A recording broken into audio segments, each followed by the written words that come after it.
Hey there guys, it's Pineapple and we're going to get right into it talking about what's going on in chapter 363 of My Hero Academia and what the news is on Bakugo's ending. Let's discuss the definitive answer that we get in this chapter after that intro. Hit it!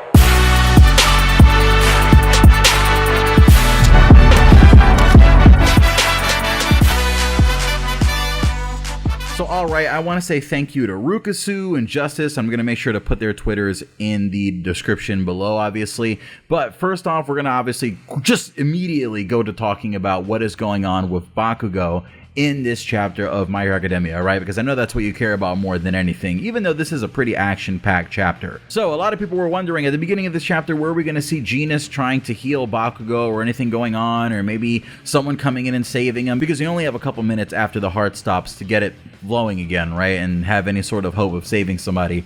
But it seems like as the chapter begins, we don't really see any sort of effort to do that, and we actually have Best Genus confirming that Bakugo is indeed dead. I'm going to read the spoilers from Rukasu directly, and they say, the chapter begins with Monoma thinking back to Bakugo fighting during joint training when he said he wanted a perfect win.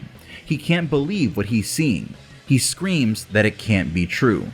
Genus is next to Bakugo and confirms that he has no pulse. Now, extremely shocking, right? Because I know a lot of people were holding on to faith that we would see some sort of revival or something happening in this chapter, right? And now anything short of like a quirk that can literally bring someone completely back to life is not gonna cut it, right? And we know that Area doesn't have energy. We know that, the kissing granny from UA can't really do that with her quirk.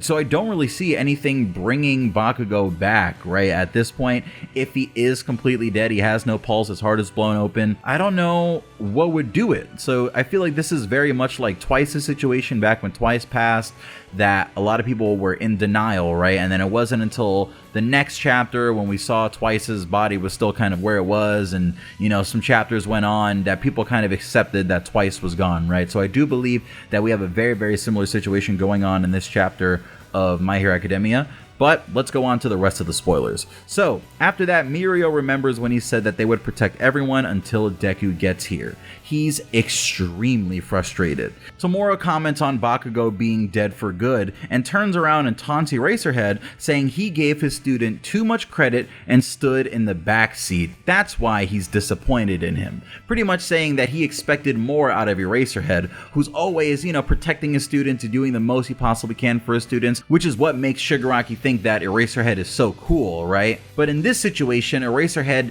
couldn't really do much, right, to help his student, and that's what Shigaraki is mocking him for, as Aizawa watches his student be killed by Japan's largest villain.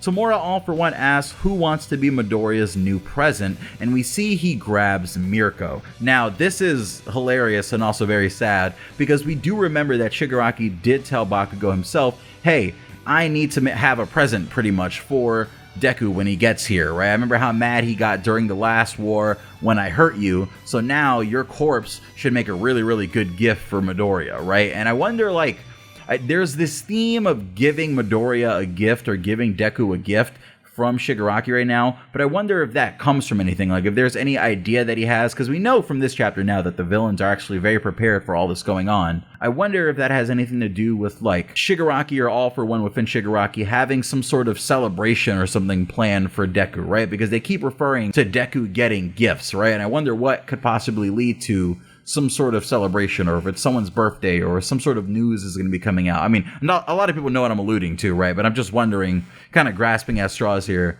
But yes, it seems like Mirko is in danger. Now, we know Mirko was in the area fighting Shigaraki, and we did see Mirko last chapter trying to stop all the damage that was happening to Bakugo. But Mirko is being grabbed by Shigaraki and not quite torn apart, because it's only the prosthetic limbs. It's not actually like flesh and blood flying everywhere. But Shigaraki does start tearing off Mirko's prosthetic arm and leg, and we know that she can replace those rather quickly thanks to the technology and all the stuff going on at the UA base, but it is still quite worrying to see Shigaraki kind of wrapping his giant fingers and eyeballs and hands and faces and everything around Mirko and putting her in direct danger in more of a sense than we've seen Mirko in since she was fighting high-ends in that lab, right? And the whole fandom is pretty protective of Mirko, I would hope, so let's just keep praying. Mirko says that she should have killed Shigaraki way back at the lab, but she's not depressed. Quite the contrary, she's angry and biting off Tamura's fingers. So we see a panel where Tamura is holding Mirko upside down and she's making a very determined face. And as he's holding her, like, she's literally biting fingers off and everything to try to get free, like kind of making like a really, really crazy game face at Shigaraki and showing that, you know, nothing he can do will intimidate her, right? Like, she's very fierce and she's very just ready to keep going and ready to keep fighting. Now, crazy enough, that is the end of the Bakugo area section of this part of the battle, it seems like, because we're going to be moving on to an entirely different area. Now, for a lot of you, you know, I've been saying there's no way Dabi was going to be finished in that area, right? And we cut back to the Dabi area and we see that off screen, Dabi has actually woken back up, right? And since he's woken back up, he's taken out both of Endeavor's assistants. You know, the ones that you saw during the Endeavor training arc who were talking to Shoto and everything. There's one with mummy wraps and there's one that has like a little metal devil horn kind of headband over his forehead. I'll probably have an image of them on screen right now. But Dabi completely cloaks Kido, which is the mummy guy, in flames, and it looks like he's burning alive. And then he's holding the other one, right, the devil horned one, and just dragging him along in the massive wave of flames that he has going on. And it looks like both of those guys are toast, right? But thanks to the spoilers, we know that it cuts back to Kamino and we see Dabi is still alive and kicking. He risked it all in the last second and tried copying Shoto's new technique. If you remember, Shoto has a new technique where he accepts both sides of himself and has a perfect fusion of his abilities in the center of his chest, kind of making an X across his body, right? As a result, Dabi's body has resisted the ice and everything that Shoto did and is now burning Kido and Onima. They're seriously injured and it seems like they're pretty much gone. I mean, when you see the panels, it doesn't really look like there's much hope for them, but they are fire users, so maybe they have some sort of built-in fire resistance that Dabi is just burning through. And in the same tweet, we learn that Burnin is telling Shoto to run. Like, we don't see that Burnin has taken any damage yet, but it seems like Toya is heading her way, and Shoto and Ida are kind of just onlooking, like, horrified, right? Like, as everything starts to burn, they look kind of terrified. And I think Ida is going to have to run Shoto out of there or take the opposite sacrificial route and run towards Dabi, right? And run into danger. Like we've seen continuously throughout this final arc, right? Just like how Deku ran towards danger in the first arc, we had Jiro and Tokoyami running towards All for One, or I guess flying towards All for One, which is extremely dangerous. Bakugo flying in towards Shigaraki All for One, and now we possibly have the same situation with Ida, maybe. It's not part of the leaks, but it is something that I think is going to happen, given that they don't really have many options in that side of the battlefield. Rukusu also reveals to us that Dabi has that kind of X fire sign across his chest, very similar to what Shoto is capable of doing with his new awakening. So it seems like Dabi really has done something insane of his quirk, and at this point his body is like barely muscle. Like you see very, very charred and burned muscle, and you're even starting to see places where his skeleton is like visible, right, as his body but not his hair continues to burn. Rukusu continues to explain that Shoto says he underestimated Toya, thinking he only had raw strength. He's polished his quirk by himself for all these years, so he has a very polished control over his power.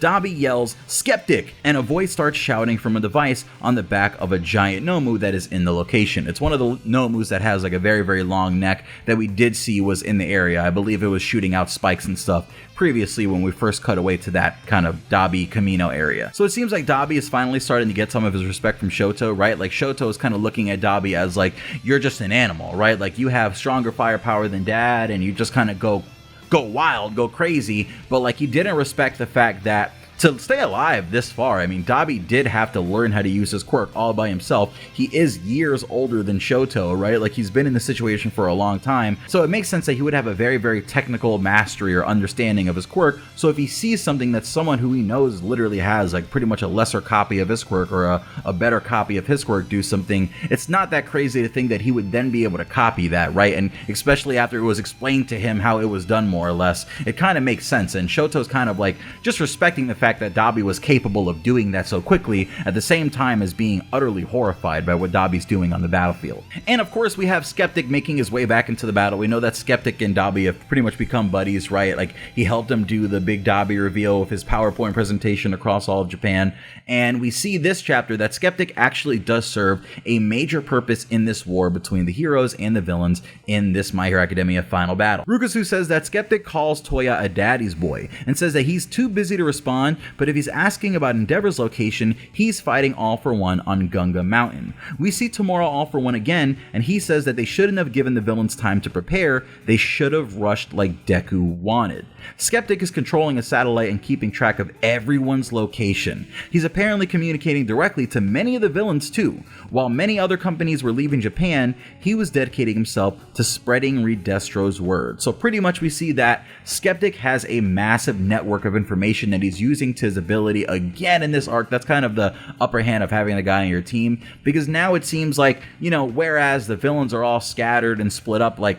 by the hero's design, that actually is kind of backfiring on the heroes, right? Because the villains are still in communication with each other and are able to kind of mobilize and do things that the heroes can't do because they're really not in perfect communication with each other. One, mainly because Skeptic has hacked their communication, right? And they're actually unaware of what's going on in different battlefields thanks to that. Rukusu continues to explain that the communication in the command room where All Might is at has been hacked by Skeptic. That's why Mandalay wasn't able to hear from Deku earlier. The last thing we see from his is that he has an inside map of all the escape routes beneath UA, and he started moving something. So it seems like he has a sort of map of the actual giant floating structure of UA, and something is going on with Skeptic where he's doing something that I believe is going to put people at UA, or at least the giant sky base, in danger, right? Like if there's any sort of vulnerability or anything like that, this guy is a massive hacker. I definitely expect for him to find it. But I feel like the only hope they have against him is going to be another amazing hacker that we've seen in the series, La Brava, right? And we know that Deku had that quick flashback to all the villains that he's faced in the series, and all of them but Gentle and La Brava have returned. So I am expecting Gentle and La Brava to return at some point, and I feel like either saving UA from falling with Gentle, doing a big bounce,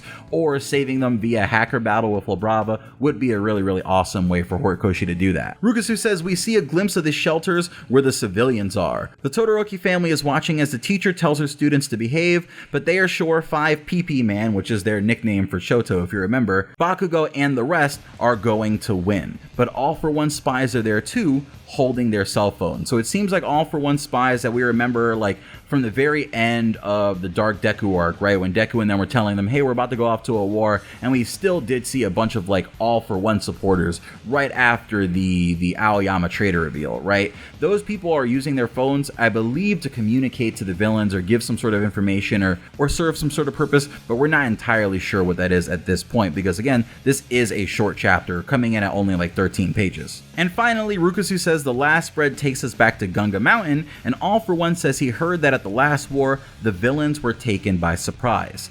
But not this time. Now they are the one attacking, and the heroes have to defend themselves. They're one step closer to their dream. And finally, we see All For One's face, as his face is revealed as his body reverts itself back to Prime, somehow using Ares' quirk. And I feel like another interesting insight to pull from this is a lot of people say that All For One and the All For One inside of Shigaraki have an entirely shared consciousness, but that's not the case clearly, because All For One says that he heard that the villains were surprised, right? Which is a very, very intentional kind of, way of showing us that All For One still has his own separate kind of mental thing going on. He's not literally like Pain, right? Where he sees and thinks through Shigaraki. Those are two separate entities that at time can maybe at most share information to each other, but they don't directly link in that way, right? Like Pain seeing through two different bodies at the same time. So those are the spoilers for My Hero Academia chapter 363. Again, it seems like Bakugo really is gone. Let me know what your thoughts are on it.